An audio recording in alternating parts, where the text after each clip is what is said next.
Entonces nos quedamos 10 por acá. Va, hola, hola. Vamos a ver universal hoy. Entonces, en lo que vemos al otro. Avisen por favor que hoy solo va a ser la primera hora. ¿Sí? Ahorita de todos modos les voy a mandar a hacer un mensaje. Sí. Por favor avisen que solo vamos a estar la primera hora y la segunda. Hola, hola. Ok. Si se ve aquí, si se ve aquí. Va, ok. Entonces, ahorita vemos a partir de aquí. Más para acá, más para acá. Aquí igual se hace un espacio. Solo la primera. O sea, salen a las 4. Va. ¿Qué era el señor feudal? ¿Se acuerdan? ¿Quién era el señor feudal? ¿Qué hacía? ¿A qué se dedicaba? ¿Por qué era importante? Cobraba impuestos, ok. Pero ¿qué más? O sea, ¿por qué cobraba impuestos? ¿Nomás porque él quería? ¿O qué se supone que daba a cambio? Seguridad. Si se acuerdan, ya habíamos hablado que en los feudos se organizaba básicamente un castillo y alrededor muralla, ¿va? Y entonces el señor feudal con su corte vivían en el castillo y defendían todo lo que estuviera dentro del feudo, ¿va? Entonces los campesinos, por eso pagaban impuestos. ¿Cómo se les llamaban los campesinos? Y no, en general los que trabajaban en los feudos, que eran los campesinos, los que hacían toda la parte manual, ¿se acuerdan? Ya no eran esclavos, ahora ¿cómo se llamaban? Ahora acá, ¿quién dice? Siervos, ¿va? Entonces, durante la Edad Media, ya el esclavismo no funcionaba en Europa, ahora eran siervos, ¿no? Entonces éramos la servidumbre. ¿Qué más? ¿Qué más necesitamos de la Edad Media? ¿Se acuerdan mercancías que trajera la ruta de la seda? Mercancías importantes de la ruta de la seda que traían. ¿De dónde venía la ruta de la seda? Bueno, la seda va a ser una mercancía, pero ¿de dónde venía la ruta? ¿Desde dónde venía y por dónde pasaba? ¿Se acuerdan? De Asia. De Asia, China e India, ¿va? Y entonces traían seda, té y traían especias. ¿Sí? ¿Saben por qué eran importantes las especias en esa época? Porque pues ahora tenemos refrigeradores, ¿no? Que nos ayudan a mantener los alimentos frescos. Las especias, uno de los primeros usos que se dieron fue a conservar alimentos. Por ejemplo, ¿ustedes han comido pepinillos? ¿O conocen los pepinillos? ¿Ubican qué son? ¿Qué son los pepinillos? ¿De dónde vienen? ¿De qué fruto o verdura? No sé ustedes cómo lo piensen. De los pepinos. ¿Va? ¿Qué es lo que se hace? A los pepinos se les pone en salmuera, es decir, agua con sal, agua muy salada. Se va a deshidratar el pepino y eso va a permitir que se conserve durante mucho tiempo. Ustedes ponen un pepino fuera del refri, ¿cuánto les va a durar? Como 2 semanas. Y ya en salmuera les puede durar mucho, mucho tiempo, ¿va? Incluso algunos años. Entonces las especias se empezaron a utilizar para poder conservar los alimentos, además de que daban buen sabor, ¿no? Porque imagínense, todo se les estaba echando a perder siempre. Entonces pues ya con eso por lo menos no sabía feo. Obviamente quienes se podían hacer de las especias pues normalmente eran la nobleza y el alto. ¿A partir de qué evento inicia la Edad Media? ¿Se acuerdan? ¿Cuál es el evento que da inicio a la Edad Media? Un repaso. La caída de... El de Occidente. La caída de Roma, básicamente, ¿no? De la ciudad de Roma. ¿Va? Y queda... Ok. Y entonces se fracciona toda Roma, se generan muchos imperios, los francos van a ser los que van a crecer más, van a generar el imperio carolingio, si se acuerdan. Después se va a separar el imperio carolingio en los reinos franceses y el sacro imperio romano, germano, y va. Entonces, todas las personas que se dedicaban a generar cuestiones con las manos, herreros, personas que se dedicaban a generar cualquier cosa de forma manual, empiezan a organizarse en algo que se llaman gremios, ¿sí? Y en lo que ahora es Italia, en algunas ciudades como Florencia, también se empiezan a acuñar ya muchas monedas, ¿va? Básicamente cada señor feudal va a acuñar su propia moneda. Y después cuando en los burgos sean suficientemente grandes, también van a desarrollar sus propias monedas en los burgos, ¿sí? ¿Alguien se acuerda qué son los burgos? Acá en el chat, ¿alguien se acuerda qué son los burgos?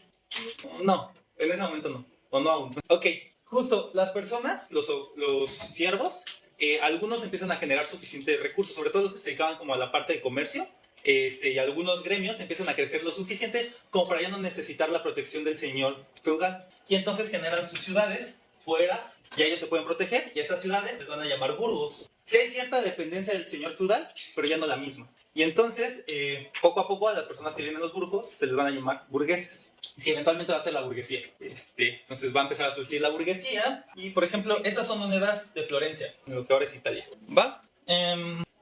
Ya hablamos de la expansión musulmana. Y justo la caída de Constantinopla va a ser el fin de la Edad Media. Y va a iniciar la Edad Moderna. Entonces, los turcos otomanos, los turcos en general, que son que van a estar desarrollados alrededor del Islam, van a conquistar Constantinopla, va a caer. ¿Y qué va a pasar? Que va a haber un gran problema para poder transportar, ¿no? La ruta de la seda, pues ya no va a estar en manos de los europeos, va a estar en manos de los musulmanes. Y pues a los europeos, que son cristianos, católicos, no quieren estar comerciando con personas no católicas, ¿no? Con los musulmanes.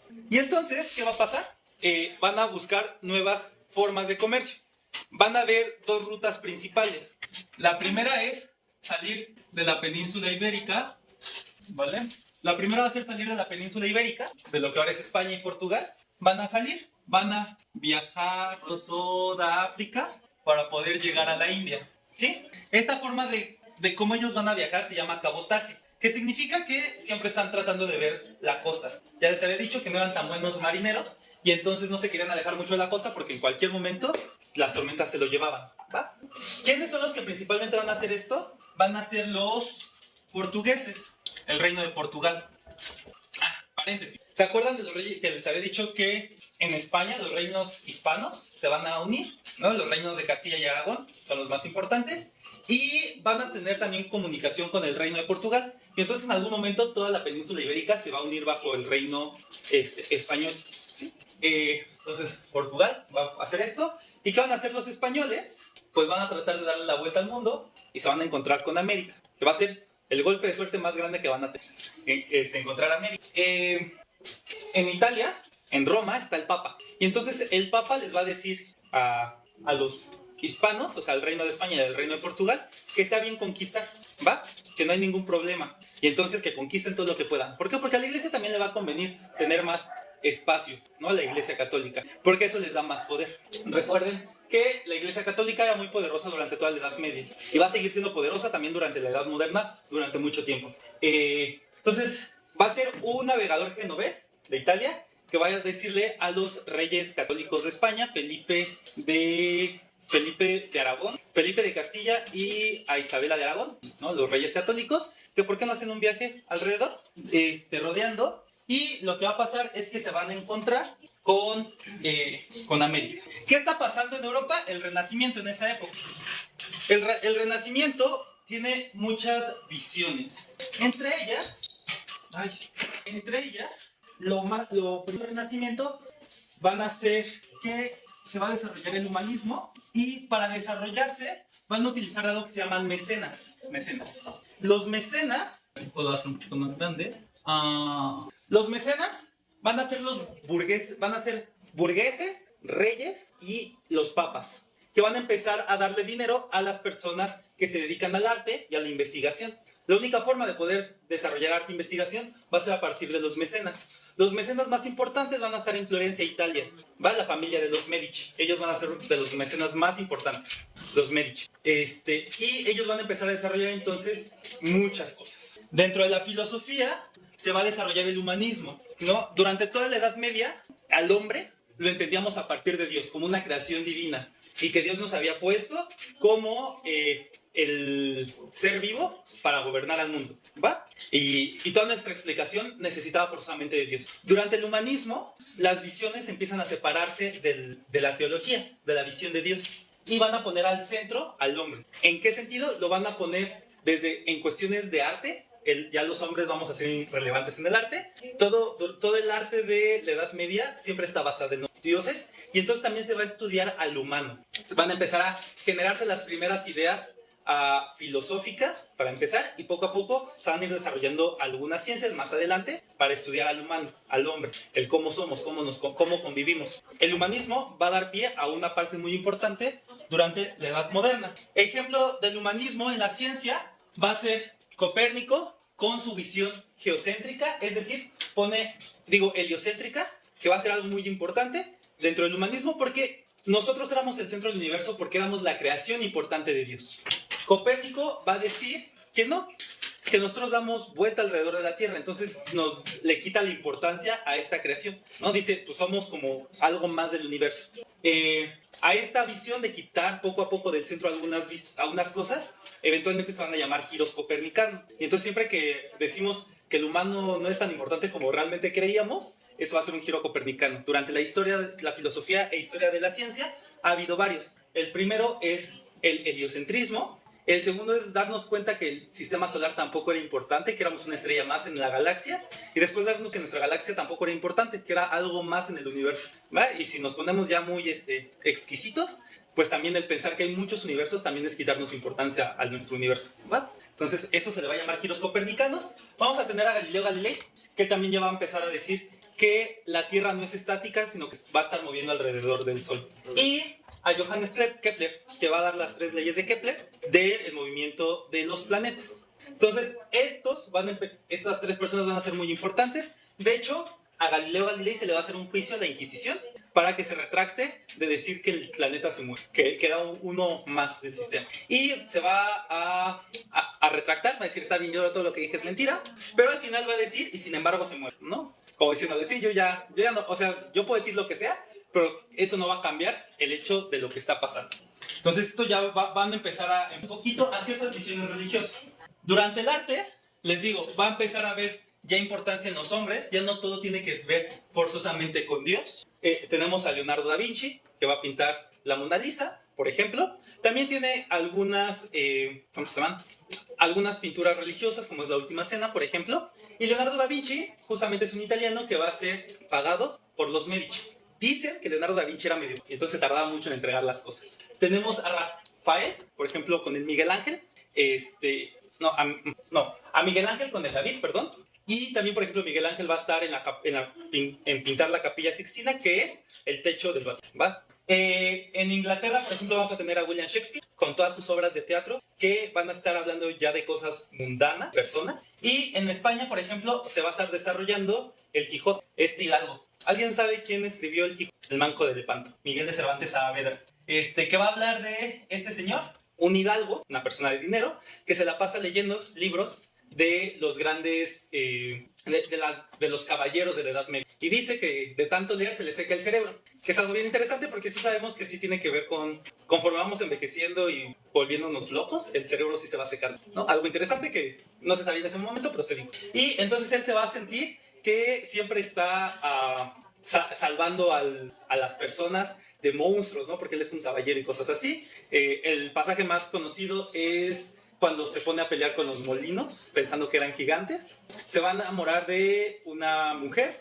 que no le hace caso, no sabe que ni existe, y la va a ver hermosa. Hay una cuestión bien interesante porque el Quijote está escrito en 2 tomos, y en medio del primer tomo y el segundo tomo, por ahí otra persona se puso a escribir el segundo tomo, y entonces se genera como un fanfiction. ¿Sí saben qué es un fanfiction? Es un libro escrito por los fans, ¿no? Y entonces, como le ganó a Saavedra, pues empieza a ser popular, y Miguel Ángel, el Manco de Lepanto, Cervantes, en su segundo tomo va a incluir este primer libro y va a decirle que, pues básicamente va a decir que está mintiendo, ¿no? Pero está como súper interesante. Al rato les mando un video sobre el tema. Pero bueno, entonces el hombre empieza a ser importante ya para nosotros. Se va a desarrollar la imprenta. La imprenta se empieza a desarrollar en China, que era como un sello enorme, ¿no? Tallaban en madera todo lo que tenían que escribir, lo entintaban, ponían una hoja arriba y con un rodillo lo pasaban, ¿no? Es como la primera visión de la imprenta, como un sello gigante. Justamente por las situaciones del chino, pues hacer eso de imprenta no era muy tedioso, no tiene muchos caracteres. Y entonces generar todos los caracteres parece que no es útil. En Europa, Gutenberg va a empezar a desarrollar la imprenta, que se va a llamar de tipos móviles. ¿Qué significa? Que las letras van a ser ya sea o de madera o de metal. Primero se hacen de madera y después se va a pasar a metal, y entonces se tiene cada letra. Cada que se quería imprimir algo, lo que hacía era se agarraba esas letras y se escribía. Algo interesante de la imprenta es que se tiene que escribir al revés. En vez de escribir de derecha a izquierda, tienes que escribir de izquierda a derecha, porque al momento de imprimir se refleja, ¿va? Entonces, si alguno de ustedes un día hace un sello, sepan que el sello lo tienen que poner al revés, ¿va? Para que al momento de sellar se vea bien. Y entonces ponían aquí el texto, entintaban, ponían la hoja y lo prensaban. Y entonces cada vez que se entintaban se podían hacer varias hojas, unas 10 aproximadamente, y se volvían tinta. Vaya otra vez así. Entonces empezaron a escribir libros, mucho. En la Edad Media, quienes hacían copias de los libros eran escribanos, normalmente eran monjes, que a toda su vida se dedicaban a copiar libros y hacer los mitos, ¿no? Entonces, a lo largo de la vida, muchos monjes no podían copiar muchos libros, porque además no era como lo único que hacían. Entonces, esto va a hacer que se empiece a divulgar fácilmente muchas ideas. Igual, antes de la imprenta, el saber leer y escribir no es importante, ¿no? Con la imprenta se empieza a volver importante. Pero también lo que se hacía con la imprenta, haciendo como sellos, era hacer cartones, caricaturas. Aquí empiezan a existir algunas caricaturas ya. Porque una imagen es más fácil entenderla que los textos, ¿no? Que leer. Entonces, la forma en cómo divulgar muchas veces dependió de las caricaturas. Y por eso los periódicos tienen caricaturas políticas ahora, ¿no? Porque se quedó como esa tradición. Por ejemplo, yo les recomiendo, existe en la jornada del Fisgón, está el Monero Rapé, el Monero Hernández, que son moneros muy interesantes, por si quieren. E incluso algunos han hecho libros como Ríos. Si ustedes leen libros de Ríos, son caricaturas gigantes de muchas hojas y son muy didácticos. Si ustedes tienen la posibilidad, pueden leer a Ríos. Y entonces, justamente mientras está desarrollando todo esto, Cristóbal Colón va a llegar con los reyes de España a proponerles que en vez de estar rodeando África, como estaban haciendo los portugueses, que por qué no se le daba la vuelta al mundo para llegar a Asia, a las Indias. Los reyes católicos le van a decir que sí, pero no le van a dar dinero ni persona. No es como decir, hazlo. Toma, aquí te damos cartas diciendo que tú nos representas. Y entonces Colón se va a ir al puerto de Palos. Ahí va a tratar de convencer a las personas, primero que les regalen barcos y que al regreso pues él les iba a pagar. Y lo mismo, conseguir marineros que quieran ir con él a la aventura y regresar, y que al regreso se les pagaba. No, esto era justamente complicado porque pues quién sabe si regresaban. Era muy peligroso hacer estos viajes. Entonces no era como que fácilmente la gente dijera, sí, yo te doy mi barco, si yo voy contigo. Los reyes católicos lo único que le dijeron a Colón es, mira, si tú no consigues a nadie, puedes ir a las cárceles y entonces ahí a todos los marineros que estén encarcelados se los puedes llevar, a los que tú quieras. Colón nunca hizo esto, exactamente, pero hay libros de historia que dicen que sí. Yo hasta donde he leído, parece que nunca tuvo la necesidad de hacer esto, sino que va con los reyes católicos y dicen, ¿qué creen? Pues nadie quiere ayudar. Y entonces ya los reyes católicos les mandan como una carta al puerto de Palos y dicen, ¿sabe qué? Ayúdenla. Y por ahí un constructor importante, un constructor de barcos importantes para la época, va a unirse a Colón y con él pues ya se van a unir varios marinos. Colón decía que aproximadamente iban a tardar como un mes en llegar a la India, haciendo este recorrido. Rodeando África era muy tardado, ¿no? Se tardaban varios meses. Y entonces pues ya se van a la mar. Tienen que hacer primero una pausa en las Islas Canarias. Y el 6 de septiembre de 1492 va a partir de las Islas Canarias hacia las Indias.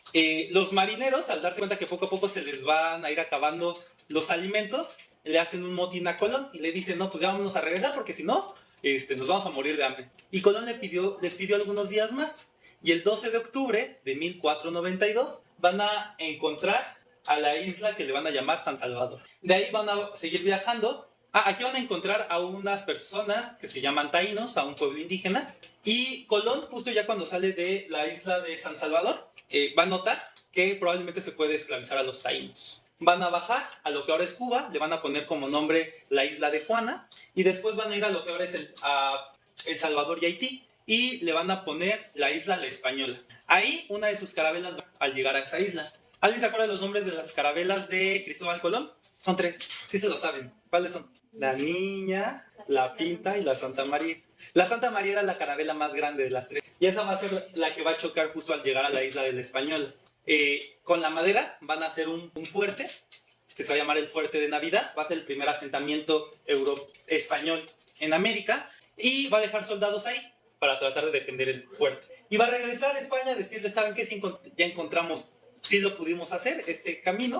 Y entonces van a hacer Colón va a hacer 4 viajes más, ¿vale? Terminando el tercer viaje, como ya no regresa con las riquezas prometidas, muchos de sus navegantes se van a renunciar e incluso van a intentar meterlo a la cárcel. Y Cristóbal Colón va a lanzarse a un cuarto viaje hacia América y va a tratar de buscar una forma de pasar. Colón creía que estos eran islas de Asia. Entonces iba a buscar una forma de pasar al otro lado de lo que ahora sabemos que es América para poder llegar a la India. Él sí creyó que llegó a Asia. Y eventualmente Cristóbal Colón va a morir creyendo que llegó a Asia, ¿vale? A unas islas que nadie había conocido hasta entonces. Los portugueses, igual grandes marineros, van a viajar también hacia América. Una de las personas que va a viajar va a ser Américo Vespucio.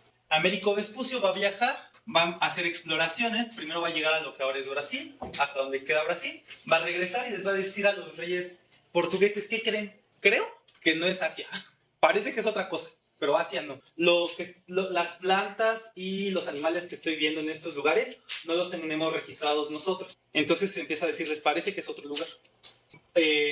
Va a conocer a Colón, le va a decir esto a Colón, Colón no le va a creer, pero le va a mandar una carta diciendo como que Colón confiaba en Américo Vespucio. Él va a llegar con los reyes católicos también y les va a decir que creen, creo que no, que esto no es. Y va a hacer un viaje que va a llegar casi hasta la Patagonia. Y ahí es donde se va a dar cuenta que va a decir, sí saben que esto no es Asia, eso es otra cosa. Él va a empezar a cartografiar toda la isla oriente de América, justamente por eso se van a dar cuenta que no. Y cuando llega hacia Brasil, va a encontrar en el cielo estrellas que no se ven en Asia. Entonces ahí va a decir, sí, esto no es Asia. Él va a ser el primero que va a decir que eso es otra cosa, y por eso nuestro continente se le va a llamar América, por Américo Vespucio. ¿Sí? Ay, Dios. No, esperen, antes de...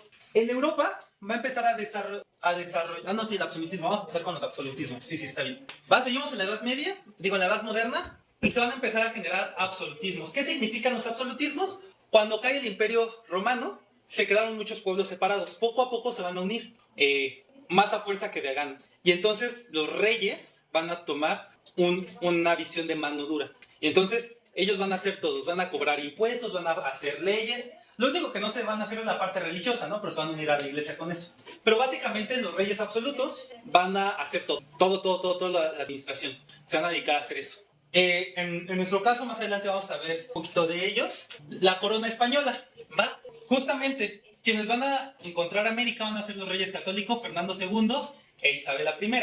Van a tener una hija, que le van a llamar Juana, y se va a casar con Felipe el Hermoso. Felipe el Hermoso era de lo que ahora sería Dinamarca y Holanda, y van a unir sus reinos, ¿no? El reino de España y el reino de Flandes. Y van a tener a su hijo, Carlos I. Carlos I de España, o Carlos V también se le va a llamar, porque él va a estar gobernando el Sacro Imperio Romano-Germano también. Entonces el imperio que va a tener Carlos I va a ser el más grande en ese momento, porque en Europa va a tener todo el gobierno español, todo el gobierno del Sacro Imperio Romano-Germano, y ya va a tener las colonias españolas en América, ¿sí? Durante este proceso, el Papa Alejandro XIV va a firmar una bula que se llama la bula alejandrina, que va a separar el mundo en dos. Va a decir que a partir de cierto lugar, a la derecha todo es español, y de cierto lugar hacia la izquierda todo es portugués.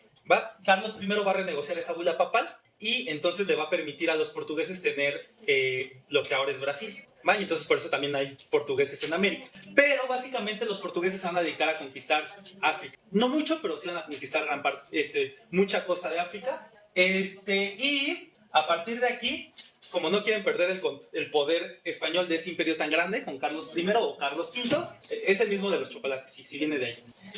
Aquí va a empezar a haber un desastre amoroso horrible. Se van a empezar a casar primos con primos, hermanos, tíos, todo mundo, ¿no? Entonces va a ser los Tudor con la dinastía de Austria o los Habsburgo.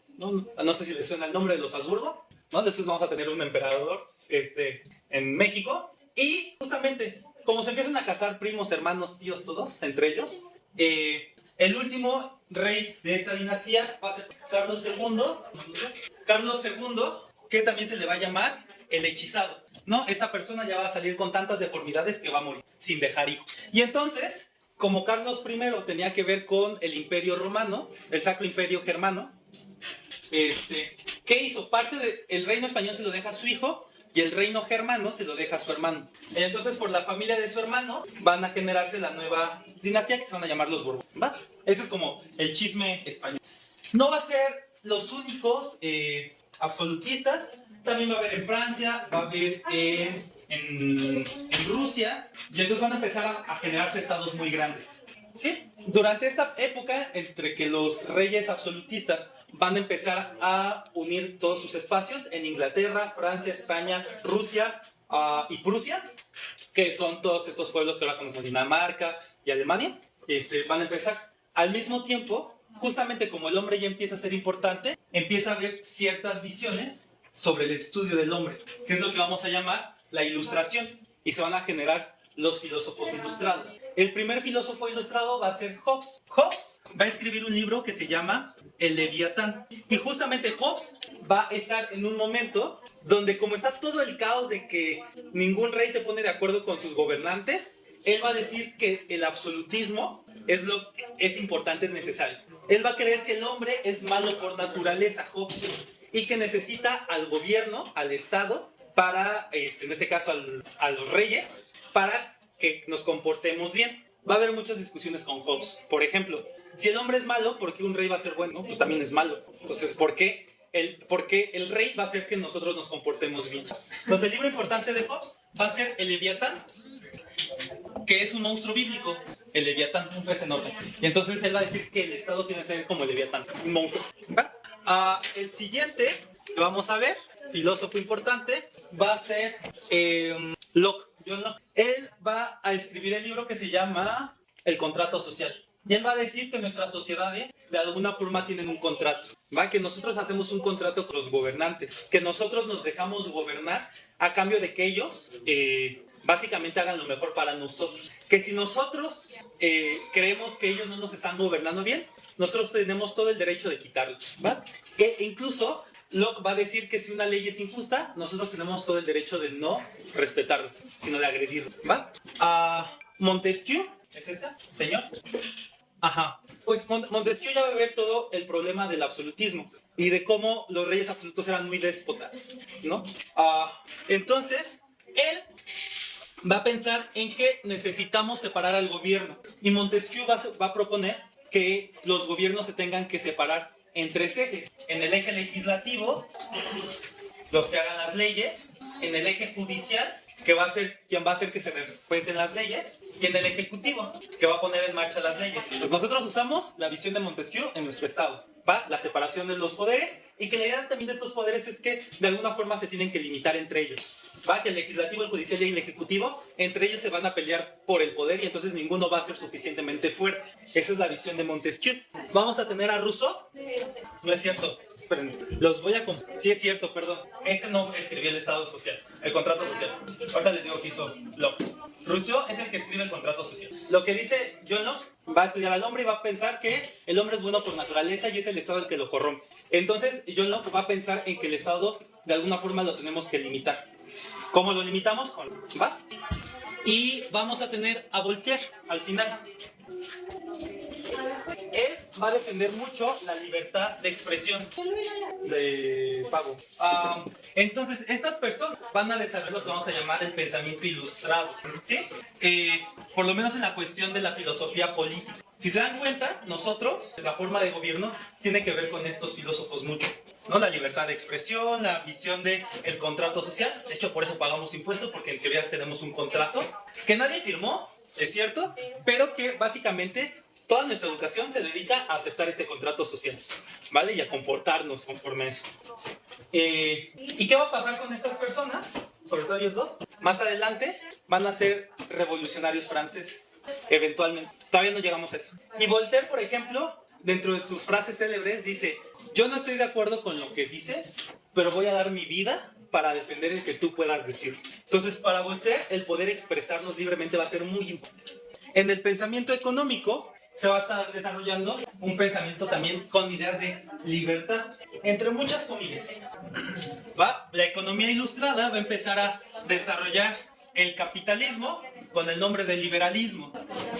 Y vamos a tener tres filósofos importantes. El primero es Quesnay, o Quesnay, como se pronuncia, que él va a decir que el campo es la base de la economía. Y en ese momento lo era. Básicamente todo lo que se podía producir era lo que el campo podía producir. Más allá era complicado. Entonces, igual para que los gremios, los burgos pudieran funcionar con los burgueses, necesitaban mucho del campo. Entonces, el campo, según Quesnay, es la base de la economía y tendríamos que regirnos según el ciclo del campo. O sea, que nuestra forma de cómo nos desarrollamos en sociedad tendría que estar regido por los tiempos del campo, como lo hacían los egipcios. Él no decía eso, pero si se acuerdan, los egipcios, ya habíamos hablado, que ellos se regían sus tiempos en cuándo podían cultivar y cuándo no. Cuando podían cultivar, solo cultivaban, y cuando no podían cultivar, se dedicaban a hacer la parte religiosa. ¿Va? Adam Smith va a generar varios libros. Uno de los más importantes, no se llama así, pero todo el mundo lo conoce así, como La riqueza de las naciones.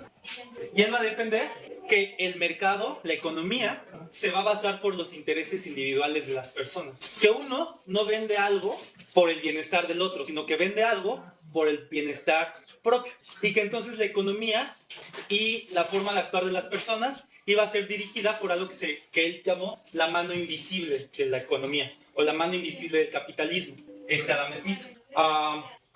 Normalmente a él es al que se le va a llamar como el padre del capitalismo, pero si ustedes se ponen a leer Smith, él también está en contra de las visiones de monopolios. Él cree que los monopolios, los duopolios y oligopolios, aunque no existían todavía esos conceptos, son malos para la economía. Él pensaba que la economía perfecta es la economía de las pequeñas empresas que pueden ofrecer servicios y bienes. En ese caso, bienes, no servicios. Y que justamente conforme más empresas vayan ofreciendo sus bienes, los precios iban a reducir y la mejora de la forma de vida iba a incrementar, ¿va? La forma de vida iba a mejorar, iba a ser más fácil para todos vivir bien. Y David Ricardo, otro de los padres del capitalismo, él va a pensar, él cree en el mercantilismo, es decir, todo se basa en el precio de las mercancías, mercantilismo, y en la especulación del mercado. De hecho, su riqueza, que va a ser David Ricardo, tiene que ver con especulación mercantil. ¿Qué significa? Si alguien quería hacer un viaje de exploración, pues necesitaba quien pagara ese viaje de exploración. Entonces, de alguna forma, ahí estás generando una inversión. Estabas especulando en que cuando regresaran con los bienes, tú los ibas a poder vender aquí en Europa, en este caso, e ibas a poder ganar más de lo que tú diste. ¿Sí? Entonces, él va a creer en el mercantilismo y la especulación. También va a empezar a generar visiones macroeconómicas, y él va a ser el padre de la macroeconomía, ¿va? La economía de los estados. Él ya va a pensar que el estado tiene que tener una economía, que no solo todo se tiene que basar en las transacciones que hacemos las personas, sino que el estado de alguna forma también está inmiscuido en la economía, en este caso los reyes. ¿Sí? Con estas visiones se va a desarrollar lo que se llama el despotismo ilustrado en toda Europa. En España, con Carlos III, ¿no? Nieto de Carlos I. En Francia, con Luis XV. Y Luis XIV es el absolutista, y Luis XV es el déspota ilustrado. ¿Cuál es la frase importante en esta época? Todo para el pueblo, pero sin el pueblo. Entonces, el despotismo ilustrado va a decir todo para el pueblo, pero sin el pueblo. No sé si esto se les haga familiar. Yo dije que la historia se repite y se repite, ¿no? Actualmente, esto ya está al margen, ¿va? Pero para que vean una similitud de esta situación, actualmente en México generamos movimientos políticos. Ahorita tenemos un movimiento político que fue lo que ellos se llaman como la 4T, la Cuarta Transformación, y justamente están en contra de la visión neoliberal, lo que sea que signifique esto. Pero ¿cuál es la tesis de la idea de la 4T? Que la visión del neoliberalismo tiene que ver con que no se le da las cosas al pueblo, ¿no? Que todo se le hace en favor del pueblo, pero que al final las personas no éramos los beneficiarios, ¿va? Se parece a eso, ¿no? Como todo para el pueblo, pero sin el pueblo. Entonces la historia se basta, repite y repite y repite y repite en sus principios. Cada uno de ustedes va al final decidir si la interpretación que ahorita les estoy explicando creen que sea cierta o es falsa, ¿sí? Yo no les quiero meter más allá de política, pero todas estas visiones históricas se van a estar repitiendo mucho a lo largo de la historia del hombre, ¿va? Esto también se parece, tiempo atrás, a pan y circo, ¿no? Para el pueblo, con los romanos, ¿no? Entonces se les da diversión al pueblo para que ellos estén tranquilos, pero no tienen poder de decisión, ¿sí? Entonces, estas visiones se repiten y se repiten y se repiten. De hecho, tiene mucho sentido que ahora estamos como con el neoliberalismo, cuando aquí estaba el liberalismo, ¿no? Pues va a estar toda esta situación. ¿Alguna duda con lo que vimos hoy? Entonces hoy vamos a acabar con el despotismo ilustrado, que es en España Carlos III, Luis XV en Francia, Catalina la Grande en Rusia, Federico II en Prusia y José II en Hungría. Dato curioso, Catalina, todos ellos van a empezar a meterle dinero a investigación, a generar. Catalina II, entre las muchas investigaciones, genera un sistema de poleas, esto es un fact, y tiene sexo con caballos. A eso llegó, no, para eso quería tecnología. Sí, cosas raras. Pero bueno, entonces, ¿alguna duda con esto? De todos modos, retomamos desde el despotismo ilustrado la próxima clase. Anoten por ahí, iniciamos despotismo ilustrado y vamos a llegar hasta la Revolución Francesa. Nos vemos. Al rato les mando los videos.